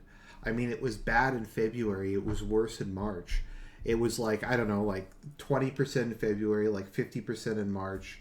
And now it's like 80% down in April. So it's not a mystery. I mean, this is an issue everyone's been having. Or anything yet, or any kind of things to fix anything. I literally didn't know if I was going to be able to pay my bills, my mortgages, anything come this month. In fact, this month of April, because I was apparently going to make half as much money on YouTube than I had ever made before. I wrote a log, had to write a log because there's no point of contact anymore with Machinima. They all got laid off, right? I wrote a log to their system. How can this be? Why does it say I'm making half as much revenue or whatever? Per the first response I got, from their customer service department, the guy completely blew off my question, didn't answer, basically said, February is a shorter month, and based off of these ad revenue percentages and CPMs and all of this stuff, It looks like if it had been a month as long as a normal month, you would have made as much as you did in January, but it was a shorter month. I was like, are you an idiot? I made half as much as I did in January, you dunce. This is completely factually incorrect. You're completely dodging the question. I went back to him. I said, that is not a satisfactory answer. I want a better answer. That doesn't factually make any sense. I can't pay my bills unless you contact YouTube and find out what's going on. At this point, I thought maybe it was an error, like a glitch. There was actually a couple times with Machinima where this... So, literally, he's saying, you have to give me more money so I can pay my bills. This happened where they either underpaid me or overpaid me. There was one time Machinima, I'm not even kidding you, this is a funny one. They paid me 3 times more than what they were supposed to pay me 1 month. Then they realized their error, and for 3 months they didn't pay me at all. They fucked up internally. They calculated way too much, and then they decided not to pay me at all. So, thank God, when I got that giant sum of money out of nowhere, I questioned them rather than saying, oh, it must have been a good month this month, and went and spent it, and the next thing I know, I have no income for 3 months, right? But they periodically have these issues. There was one time, many years ago, this was like 3-4 years ago, where all of a sudden they just sent me a lump sum of money. I said, what is this? And they said, oh, well, apparently it was a miscalculation on YouTube of your views. We actually owe you thousands of dollars. I was like, sounds good to me. So in this case, I thought maybe this was another situation where not the views, but the ad revenue was miscalculated. Maybe it was an error internal. Maybe they could fix it, right, on their end, and my ad revenue would go back to what it was, normal. So that's what I asked. That's what I was hoping for. And it took about another day to get an answer, and now it was supposedly this guy who I guess is one of the more senior members of the customer service department at Machinima, and he came back to me saying, Phil, we're going to ping YouTube on this and give you an answer. It does look like, according to what you're saying, your ad revenue is way down. Like, everyone else has higher ad revenue than you. We can't figure out why your particular YouTube channel may be down and why you may be targeted. From what we're looking at, it doesn't look like you've been flagged as advertiser unfriendly, which would mean that my channel was apparently eyeballed by YouTube by saying that I'm not a channel that the common people would see or that advertisers would want to advertise on. I mean, typically channels that are affected by that are political channels, religious channels, those kind of channels. I'm just doing video gameplay, you know what I mean? So that's not super controversial. You wouldn't think that my channel would be flagged. And from what they saw, they said, no, you're not. So let's get answers. I waited 3... But Phil, you're like one of the most hated people on the internet. You literally have dozens of channels. You literally have 2 Illuminati-esque groups who have made it their life's mission to try to, like, take you down. There's, like, 2 secret orders that are trying to take him down. Oh, wait, I'm not supposed to mention them anymore. Okay, there's groups of people who are trying to take him down, not mentioning any names. And so there was that. And there's, like, dozens of channels that just take what he says, cut it into little pieces, and put, like, filters over it. 3 days, got no response. Now, in the meantime, I'm making no money. I'm making, like, next to no money at all during February. Now, where's my answer? I need a fucking answer from these people. Nothing. So I finally pinged them again. Nothing. I pinged them again. They finally respond. Okay, well, we talked to YouTube, and YouTube says that, no, you're not flagged for being advertiser unfriendly. They didn't give us any more answers. We'll continue to ask, but, whatever. I'm like, dude, this is not a valid response. I need an answer from YouTube. And I know what's going on is they're bringing it up quickly in like a meeting or a conference call as an aside issue rather than driving it as a priority, okay? So they get a quick, little one-off quick answer, and that's it. Oh, we got it. Let's send that back to Phil, and hopefully that'll appease him. No, if I can't pay my bills, you telling me you don't know what the issue is isn't going to fucking appease me, okay? So I went back to them again, and I said, well, this is not acceptable. This is unsatisfactory. I need you to escalate this issue to management. That was the first time. So this has been a week now that I have been talking through this log system with Machinima about making half as much money as usual, and I didn't get a satisfactory answer. I asked for them to escalate it to management. I waited another day, no response. I waited another day, and I wrote them another log, and I said, you now haven't given 2 more days. You still haven't given me an update. I need an answer. They came back and again blew smoke up my ass. No concrete information whatsoever. And I said, I went back to them again, and I said, this is it. I said, I asked you now twice to escalate this issue to management. Okay. So now I knew basically they weren't going to do it. So I said, well, I know what I can do. I can contact the head of the partnership program. Now, it had been a while since I talked to him, about a year. So I knew, who knows what has happened within that year. So I write the guy an email, because I have his direct, in my contacts and everything, my phone, I have all his direct information. I write him a message, and I wait.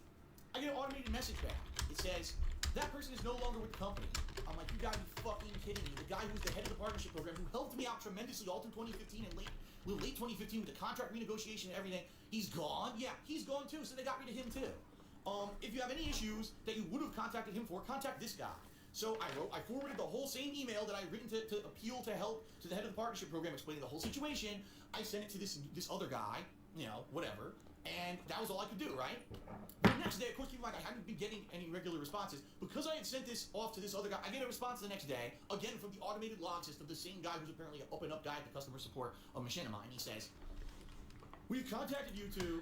This is like just so boring. He just goes on and on and on and on. They still are looking into it. They still have no definitive answer on what's going on. We've determined you are not flagged as advertisement friendly, so that's not it. But we're not, we don't have any answers yet. But then they said something that when they said this, that was pretty much it for me and Machinima. Here's what they said. They said, we would appreciate it if you don't go out of your way to write and contact other departments here within Machinima to basically stay within the lines. Stay within where you're supposed to be talking to us for help on customer support in this log system.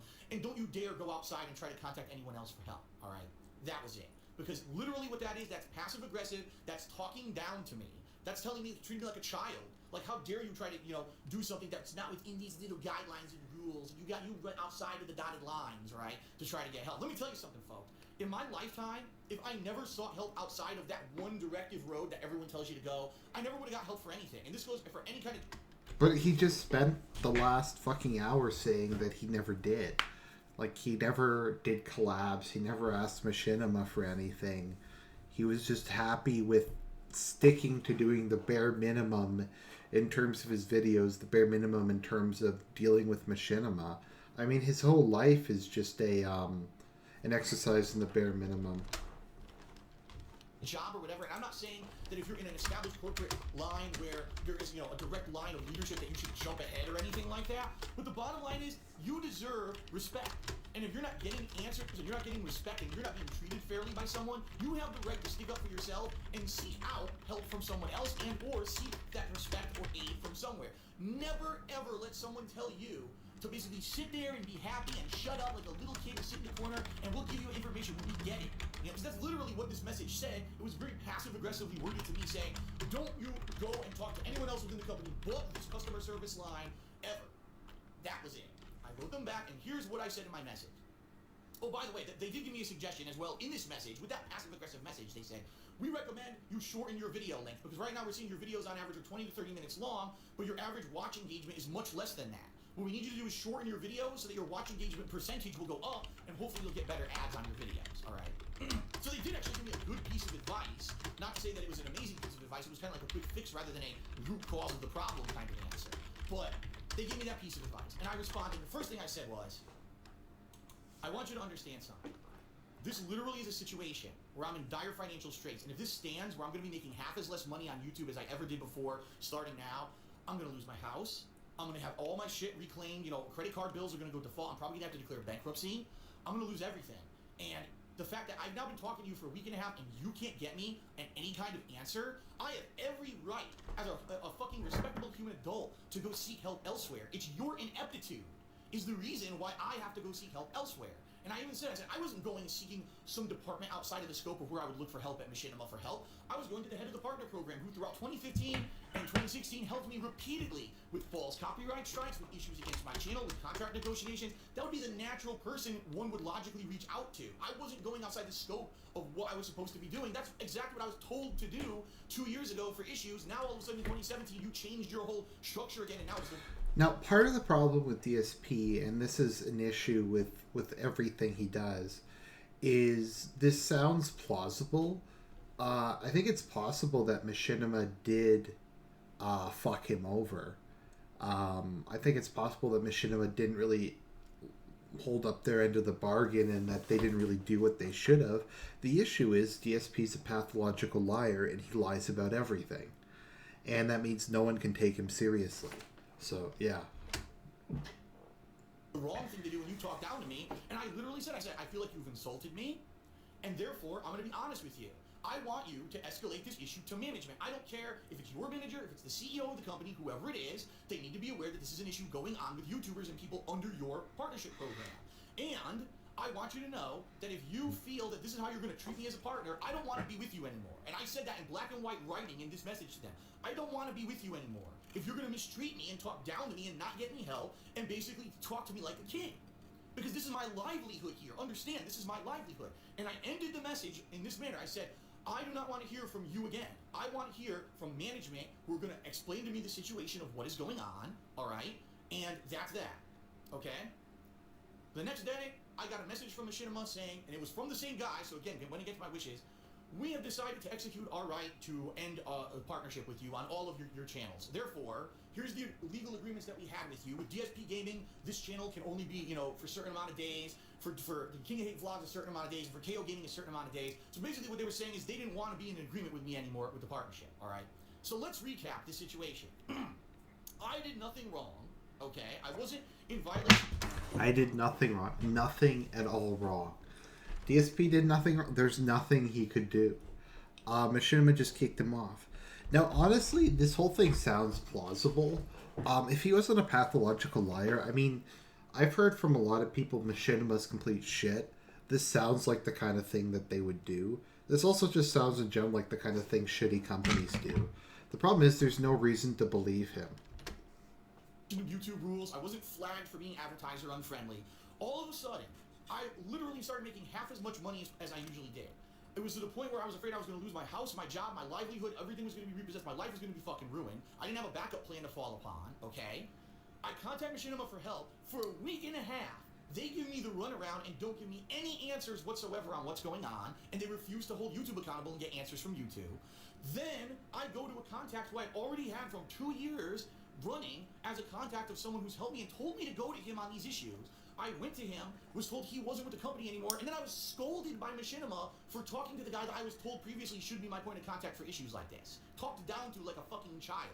So I laid down the line with Machinima and said, if that's how you're going to treat me, I don't want to be with you anymore, and they released me from my contracts. So that's really what happened. I asked basically to be released if they were going to continue to disrespect me, and then they released me from my contracts. That's what happened word for word. Like, he always waits until the last minute, to be perfectly honest. Like, he knew Machinima was shit. Like he said here, I knew Machinima was shit for years. I thought Machinima was awful. I thought they did a horrible job running their company. And when it turned out that they did a horrible job running their company, and it finally affected me directly, then I decided to leave them, but not before. What kind of a fucking company? Would anyone want to be? Who would want to be with a company who talks down to you? And when you tell them that you've been insulted, they just say, well, fuck you, and they throw you away like that, right? It's insane. That's ridiculous. That's one of the worst things you could possibly do. When you have someone who's been, especially me, I've been with them since 2011. It wasn't like I was a newcomer and I was being a dick and I was being demanding. I was the opposite. I never really went to Machinima. I never asked them for free games. I never asked them for free stuff to go to trips or anything. I never asked them for advertisement promotions. I never participated in any of the crazy programs that got them into trouble. I was like the poster boy of success for Machinima, right? I always kept my nose clean in that regard. And for them, after 6 years, to basically say he's just a nobody and blow me off and then insult me for talking to someone who was a previous contact of mine, fuck that. Like, get the fuck out of here. Now, of course, I did some research. After all this happened, I said, I gotta do some research. I gotta figure out what really happened here. I found out, ladies and gentlemen, that in 2013, Machinima's management got shaken up and basically they got taken over by the CEO. All right, I'm not gonna use his name or nothing, but I did some research on this guy. Born with a silver spoon in his mouth, went to Ivy League schools his whole life. Parents paid his way, by the way. And, he's on the board of directors of a million different companies. Isn't DSP's family fairly rich? Like, his father's like a professor. His parents are like the reason he's able to keep his house. They give him a lot of money over time. So, yeah. I think his business degree is in finance. Which means there's no way that his actual full attention is given to Machinima at any one time whatsoever. Alright? There's no way. When you're on a board of directors of a bunch of companies, you're constantly involved and intertwined with their issues and things. There's no way that you could possibly be involved full force in the company that you're supposed to be the CEO of. This guy is basically the antithesis of everything that I stand for. I'm a believer in hard work. I'm a believer in earning everything, earning your way. I was a person who was incredibly intelligent and was in line to possibly go to Ivy League schools, and I was told no, I couldn't go because I needed financial aid, and they didn't want me because they didn't want to give me the financial aid. Okay, I don't think that's true. That sounds like bullshit. From a lot of the people I know, if you get decent grades, you can generally speaking go to better schools. But his parents paid for his school anyway. I don't fucking know. I mean, this is so just... If I'm white and smart, I can't go to Ivy League school unless I'm rich. If I'm a legacy or I'm rich, I can go to Ivy League. But since I wasn't rich, I was denied. I applied to 2 Ivy League schools and both of them... I don't know. I still think you can go to these schools. You just need to have good grades. I mean, I don't know how the American university system works. Because I've heard, like...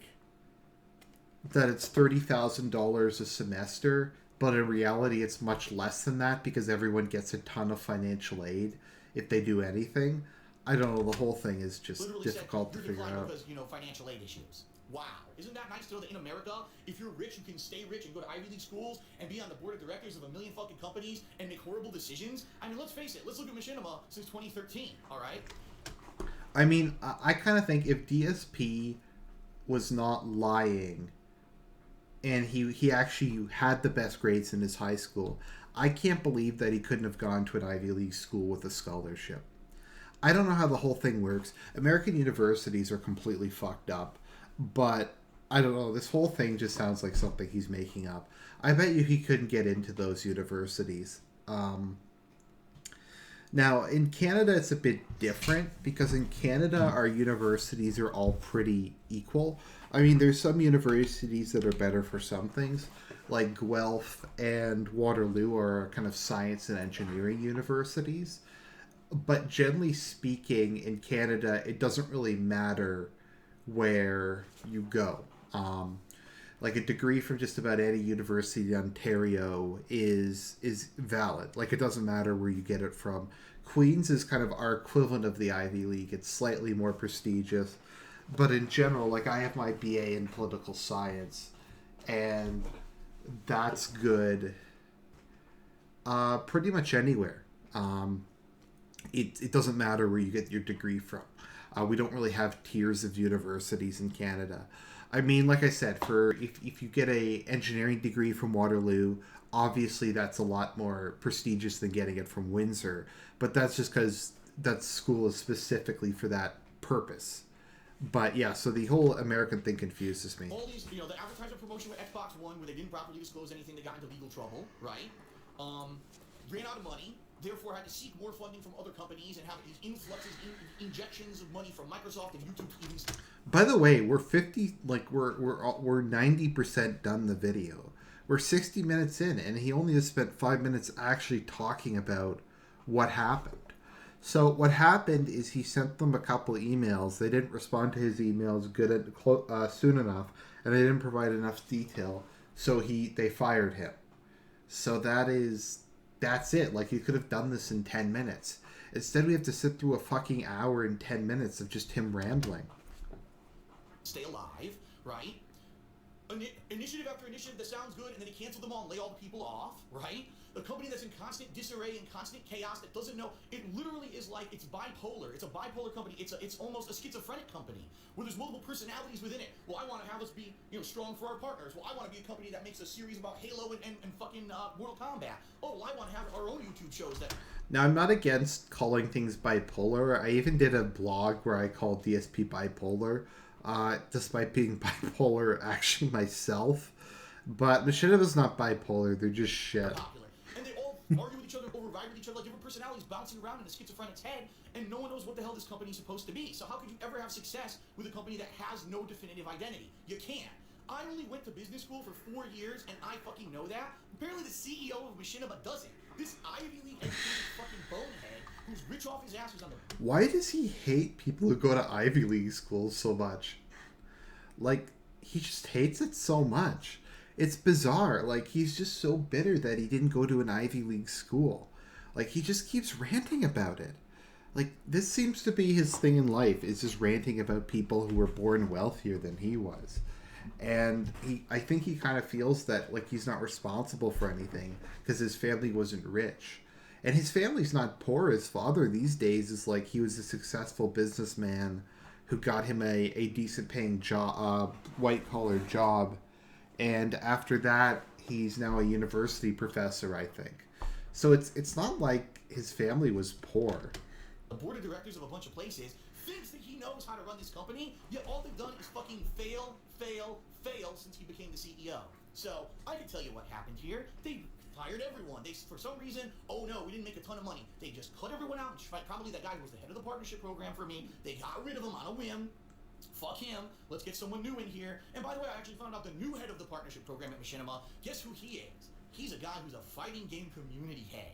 And literally, since he's become the head of their partnership program, you know what he does? He goes to fighting game tournaments and he promotes the tournaments, and that's pretty much it from what I've seen. Like, he's really heavily into competitive fighting games. Now, everyone knows the competitive fighting game community hates me because I speak out about their bullshit all the time, especially in 2016. The amount of times that I spoke out against Street Fighter V, right? So, if anything, right, during this whole issue going on with the ad revenue stuff at Machinima. So, the guy who's the head of the partnership program likes Street Fighter and goes to fighting game tournaments, and the FGC doesn't like DSP, so he got fired by Machinima because the head of their department went to a fighting game tournament, and the people at the fighting game tournament were like, you gotta fuck over DSP, you just gotta do it. Okay. And me making half as much money in February, if they even went to that guy, which they should have, he probably said, oh, I know that guy, fuck him. He talks shit about the fighting game community, he talks shit about Street Fighter V, we're not going to help him. You know, and it's ridiculous, because, like I said, I never did a thing wrong with Machinima, and there, I never violated a policy, I never did anything wrong with that, ever. And ever. Nothing wrong, ever. I tried to basically stick up for myself and keep myself afloat and not have my business fall apart, and to be treated with such disrespect from them was the last straw, to which I said, I don't want to work with you anymore if that's how it's going to be, and then they cut me from... Like, why is there always a conspiracy? Like, why is it like this guy, like, there's some bizarre thing with, like, this guy at Machinima who deliberately tried to fuck him over because of a conspiracy by his detractors in the FGC? Like, what the fuck is he talking about? From the content, I don't know. So it was mutual, honestly. I said, that's it. If you're not going to step up and help me, I don't want to be with you anymore. And they said, okay. And then they released me from my contracts. And that's what happened with Machinima, okay? Now, it sucks. Because Machinima had me in this managed partnership since 2013. You know what really sucks? This story. I apologize, people, for making you sit through this. I should have pre-screened this. This is bad even by his standards. This is just fucking rambling about nothing. Like, did we learn anything from this? Since I'm now no longer in these contracts with Machinima, guess what? Hundreds of my videos have now been claimed on YouTube. Hundreds, if not thousands at this point. My Grand Theft Auto playthroughs, my any playthrough of WWE, any sports playthrough that had licensed music, random videos here and there, like two critical videos for my Final Fantasy 15 playthrough recently, my Walking Dead playthroughs, all random stuff because random music are all getting claimed because I'm not under the protection of a managed partnership anymore, and it's bullshit. So it sucks. They literally hurt me by mistreating me and then cutting me like that the way that they did. But you know what? The bottom line is this. Since I left Machinima, here's what's happened. I feel more independent. I feel more driven to do fun stuff. I'm now focusing more on Twitch than on YouTube. And yes, my video style has changed. You see pop-up messages and I say thank yous and I interact with the stream chat. But you know what? Every day I'm having far more fun doing it than I did before. And here's the truth. The entire time that I was with Machinima, not once ever did they do anything for me in regards to helping me grow my channel, to helping me become more popular on YouTube. It was always, oh, if something goes wrong, then we'll try to help you. Oh my God, you know, the content ID system will get you into a managed partnership. Oh my God, you got false copyright strikes, we'll try to get those cleared up. But never was I ever, even at the height of my popularity, like I said, the one call I got from Machinima was, gee, why don't you become a game commentator for tournaments instead of making my... So was the game commentator thing like the fucking Wolverine toy? Like... We always talk about the Wolverine thing. Like, I don't know if you've heard that story. I don't really want to go into it. But pretty much, like, he wanted this Wolverine toy and his parents didn't buy it for him. And he hated them. Like, he hated his parents ever since then. He's like, they didn't buy me the fucking Wolverine toy. They're the worst parents ever. So because they did that once, that's the only thing he remembers about them. And kind of like that, the fact that this one guy told him to be a game commentator one time is like the most traumatic moment of his YouTube career. Something that's going to be long-term successful. And I was like, what the hell kind of call is this, you know? So it's so weird, the experience of having Machinima. I've had big successes, and there's been tremendous failures. And the fact that this company never, ever could be coherent, they always seem schizophrenic and chaotic, and always people in and out the door. You said that already. Contact for more than a few months. You said this already. You know what I mean? These last few months where what a horrible falling out where they You've said that already. You know, dragging their feet and they're basically insulting me to hell with that. You know, I would rather be with a company that's not going to respond at all than a company that's going to basically talk down to you and treat you like a kid. I can't contact someone who's helped me dozens of times in the past couple of years with issues like this. You're going to yell at me and talk down. Like, he's just repeating himself. He said this already. This whole video is literally him giving background information that was incoherent and contradictory, and now he's just rambling. Yeah, I'm an adult. Sorry, I'm the one. You're a serious adult. YouTube channel. Me. I'm the one who puts out the content. No, but his YouTube channel isn't successful at all. That's entertaining and has a fan base. Me. I'm the one. Not you. You're the company that took a cut of ad revenue and protected me from copyright issues. It's not some grandiose thing where you're better than me or you know better than me. I'm the one who put the content on YouTube. All the content creators on YouTube are the ones who made the site successful. Not the partnership companies, not Google or YouTube itself, the content creators. Sorry, YouTube didn't make it successful? What? So building the biggest and best videos sharing site isn't what made YouTube successful. The people who made content on it, I don't even know how to respond to that. With fucking respect. It's insane that you would ever be talked down passively. But your content's shit. Do you ever get that?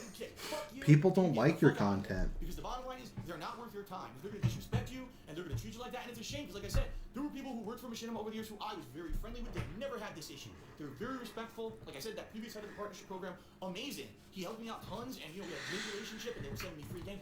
And then it all ended, probably because that fucking genius, silver spoon in his mouth CEO, oh, I don't like that initiative anymore. It's not making money. Fuck them, cut them, and fire all them, and lay them off. And that's how corporate America is, sadly. It's not just, there's one thing you gotta understand, too.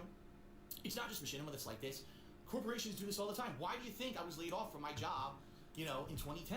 I was getting, glaringly high reviews from throughout the entire building. All my management was giving me commendations and saying, Phil, above and beyond, I have this actual document, this thing was like a diploma that they said that you should frame it and put it here at your job, at your cubicle, to show that you went above and beyond. And in 2 months, they got rid of me. It's like, are you fucking kidding me? And that's how these corporations are. And that's how all these companies are. They see it as like an asset or a tool. And that's fucked up. They got to realize that there's a human factor when it comes to this business. Yes, I know it's business, but there's a human factor to the business as well. And for someone to be treated... Like, he said this. He said... he's talked about the false copyright claims. He's talked about the silver spoon. Like, he just keeps fucking repeating himself. It's not worth it. And you know what? It's not worth it. I'm focusing more on Twitch, and even though I'm not focusing on Twitch right now, I'm far happier doing it. And you know what? Enough of that shit. Don't ever let someone treat you like that. Seriously. But so that's the deal. That's what happened. Don't ever let someone treat you like that. Like, you mean like the way you treated John Rambo and Howard? But I know that's crazy. Out of nowhere, basically not getting help and being mistreated from a company that had told me previously, all this ways to help me and everything. I know, but that's what happened. That's the God's honest truth of what happened. I didn't disclose anything there that I wasn't supposed to. I didn't tell you any ad revenue numbers. I didn't tell you any contractual agreements. Nothing like that. It was all knowledge that was agreed to. I didn't violate any non-disclosure agreements. That's why I was very general. I couldn't tell you about how much I made or anything like that. But yeah, it's been a crazy ride. And the ride's over now with Machinima, not with another company. And honestly, I haven't interacted with them at all. I'm not in a managed partnership, so even if I get like a copyright strike, I don't even know if Curse can help me. Honestly, I have no clue. The bottom line is that the copyright strike issues and things on YouTube are so different now, because now those false flags and everything don't really work anymore. So people trying to do, a piece of fucking fan art, get that. It doesn't really work anymore. The fan art. Any kind of impersonate another company and put in a false copyright strike. YouTube now finally. Now that's something that actually happened with DSP, was people would pretend to be Nintendo or Konami or like some big company, and they get like a fake email address like bill@nintendo.ca or something, and they'd file copyright claims like pretending to be the company that published the game. Screens all that, and I'm sure people have tried it, and I haven't gotten any, so I don't really think you need that kind of hand-holding management anymore, okay, when it comes to YouTube. Now, some people have said to me, I'll finish the video like this. They said, Phil, if you had a falling out with Machinima, you're not with them anymore, and you're not in a managed partnership, why on earth are you with another partnership company?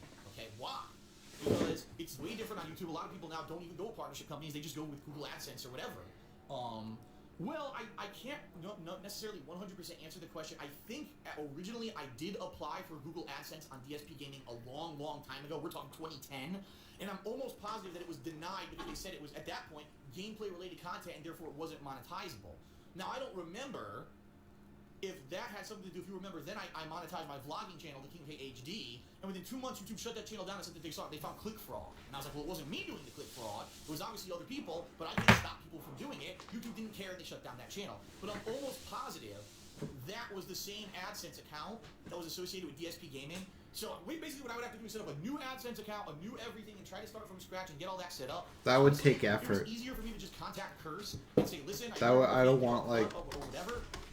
Guys, like, to set up a new AdSense account, I'd have to, like, click a couple times. I'd have to make a Gmail account. I'd have to enter my personal information. I'd have to click the apply for AdSense button. I'd have to, like, wait for it to activate.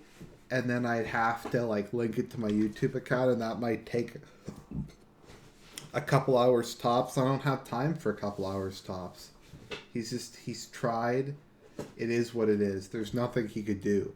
He couldn't make another AdSense account. There was nothing he could do. Sure, I managed to do it, although it took a long time because of just the way they do it is stupid. But I'm sure it's better now. But nothing you can do. It is what it is. You can just quickly monetize all my videos for me. And by the way, Curse offers me a lot of the things that I had with Machinima. Like, I had this partnership with a company called Audio Micro that gives me music to put into my edited videos. Now that I'm with Curse, I can still use that company. So I liked that. I was getting, royalty-free music that I could use in my videos, and I could continue to do that. If I didn't do that, I couldn't. I would have to go seek out my own music. And when I do reviews and stuff, countdowns, year-end series, they'd have to be, like, silent, because I'd have to find music that's not royalty-free, or that's, I can use and have permission, and there's very few things out there that you can use.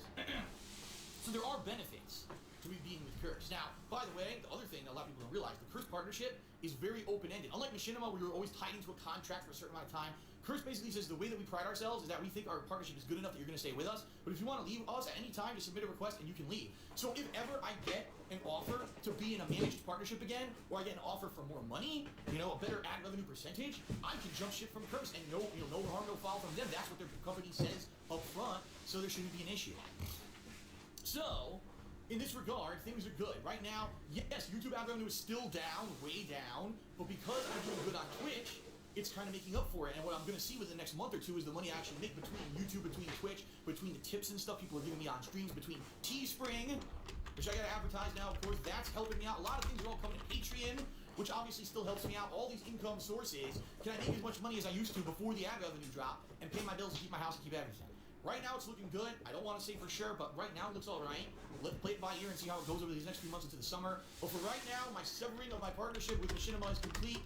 And the fact that I'm not under a managed partnership, even though it sucks because it looks like some things will be affected, won't massively in the long run negatively affect me, I don't think. If anything, it really sucked because it happened at the time when I was playing Zelda, and Nintendo claimed all my fucking Zelda videos. I would have made way more money in March playing Zelda if I hadn't had those videos claimed, but they were all claimed by Nintendo because I was with Curse and not with Machinima anymore, and that really sucked. So, yeah, Machinima fucked me. Machinima did fuck me in that regard, but it is what it is. I wanted to leave anyway. After I got disrespected, that was it, man. There was no way I was going to stay with them and put up with that bullshit.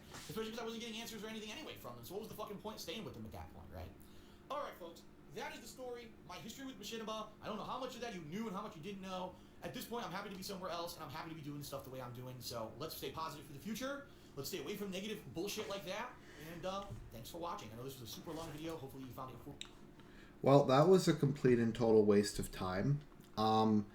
That didn't really tell us anything about the situation. That didn't...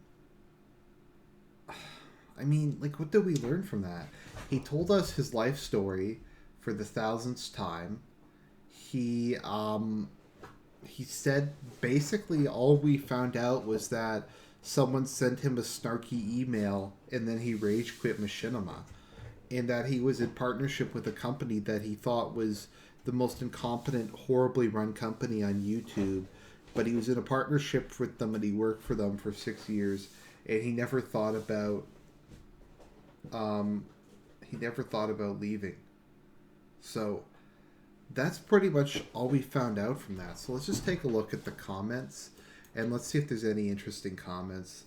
And then I'm probably going to go to bed. So if you noticed, I'm kind of low energy. I just kind of felt like doing this while it was still fresh in my mind, because I probably wouldn't feel like doing this tomorrow.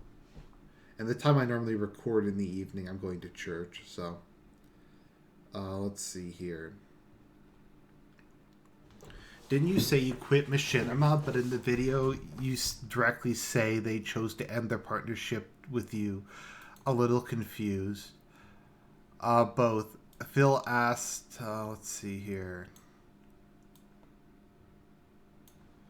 I told them I didn't want to be a partner of theirs anymore if they were going to treat me with disrespect. They responded by saying, okay, then our contracts are now over. So they literally admitted they don't actually want to treat people who partner with them with respect. They're stupid. Pro player my fucking ass, lol. Let's see here. I'm surprised the comments aren't disabled on this video. Oh, they'll be disabled at some point.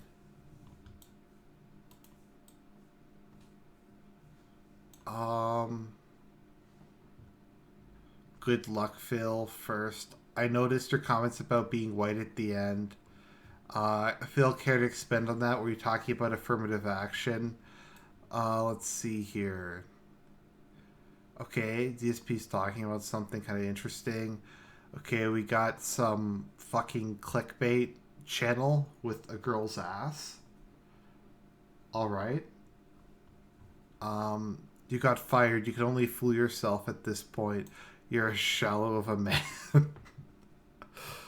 um, that thumbnail was gold. You got your ass wrecked, son. This channel is dead. Your career is dead. Hang it up. Nice sideburns. Let's see here.